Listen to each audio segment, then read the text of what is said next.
Hello! So today I'm going to talk about The Great Believers by Rebecca Makkai, first published in 2018.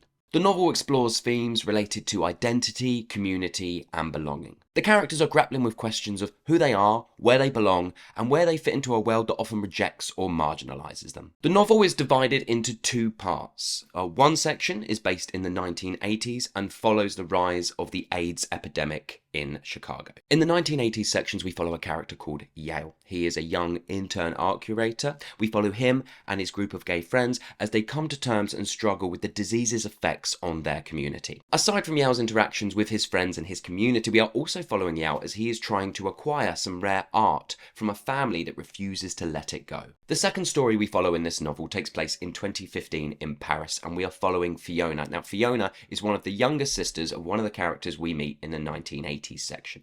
Fiona is searching Paris for her estranged daughter who she hasn't spoken to in about 7 years. As we follow Fiona searching for her daughter, we are also getting insight into her life, but also the kind of ripples and aftermath of what the epidemic did to her and her community and her family. It's hard not to read this novel and not draw a few comparisons to Hanya Yanagihara's A Little Life, the impact A Little Life had on me, and there are some similarities taking place here. We have a small community of gay friends, one who works in the art world, one who runs their own business, one who is an actor. The way Makkai writes this friendship group and writes her characters, and the way that she draws you into this community so you feel like you belong and exist within this friendship group, is also reminiscent of how I felt whilst reading A Little Life. And both A Little Life and this novel do not shy away from crushing you. However, to make too many comparisons to A Little Life would be doing this book a disservice, because Hanya Yanagihara's A Little Life seems to exist outside of time. No dates are ever mentioned, whereas the idea of time and dates is absolutely crucial to this book. It's this book's place in time and reality and our history that makes it all the more heartbreaking. And ultimately, Hanya Yanagihara's A Little Life is about exploring the idea of what happens when there is no hope left. And ultimately, this book is about hope. Now, this book has been out for a while and has been talked about by quite a few people, and I have watched a lot of that stuff. And the general consensus is that most people love this book, a lot of people like it or think it's good, and very few seem to hate it. However, most people seem to be in agreement that the Yale story, the 1980s sections, that story that we follow, is the far stronger story. In fact, so much so that the other story seems a little bit redundant. I've even heard a few people say that the 2015 sections in Paris feel a bit like they were added on at the end, and that the book would be much better without them even in it. And I don't agree with that at all whatsoever. I mean, the 1980s sections are stronger. They are. I would be lying if I didn't say they were. But to me, they never overshadowed the 2015 sections. And I feel like the 2015 sections were absolutely needed. Not for the small plot reveals or the way we're connecting the two timelines together, but ultimately for the message that the 2015 sections carry.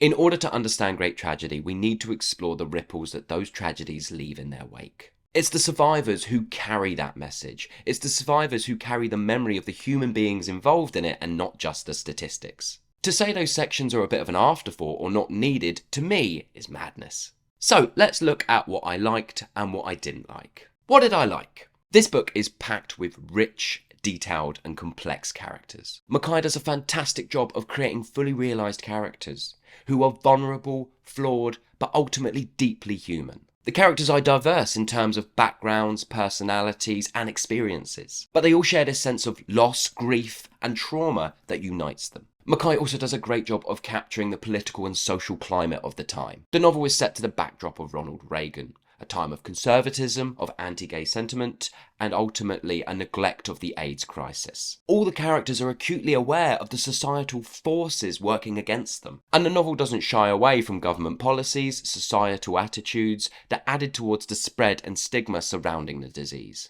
I also really like the way this novel explored the impact of grief and loss, and how the novel doesn't sugarcoat the pain and trauma of those experiences. But at the same time, this novel is looking at the strength of human spirit, the resilience of communities, finding hope and meaning in the face of such tragedy. I liked the structure of this novel. I liked jumping between the two time periods. It gave me the sense of sort of like tension and anticipation as I moved on to each section. I liked how this structure also enabled me to start piecing together small little connections between the two timelines, which gave me a little bit more focus in understanding the ripples of what had happened in the 1980s and its impact on Fiona in 2015. And finally, I absolutely loved Mackay's prose. It is both lyrical and evocative, and it has this ability to grab both the hopeful and tragic at the exact same time. What didn't I like? Honestly, I'm drawing a blank. I mean, it's not necessarily a dislike, but sometimes when I think about 5-star books, I think about the idea of how some novels, some sections you enjoy more than others. And at 5-star books, they tend to be the ones where actually you enjoy all sections equally. Although I have read what I would consider to be 5-star books in which have sections that I have enjoyed more than others. But this isn't necessarily a dislike, but I will say that one flaw of the book could be perceived that the 2015 sections are just not as engaging and as gripping as the 1980s sections. I will agree with that. But I still enjoyed the 2015 sections, and I still feel like if the 2015 sections were not in this book, it would have been a much weaker book. For me, they were totally needed, and they absolutely tied and pulled everything together for me. So I actually don't have any major dislikes whatsoever, which is why I am going to give this book 5 stars out of 5. I loved it. Educational, nuanced, and a testament to the power of community. Yeah, this was 5 stars through and through. So, have you read this book? Did you love it? Did you hate it? Do you agree with me? Do you totally disagree with me? Let me know in the comments below. And as always, I do hope you are well. Thank you so much for watching, and I will see you all on the next one.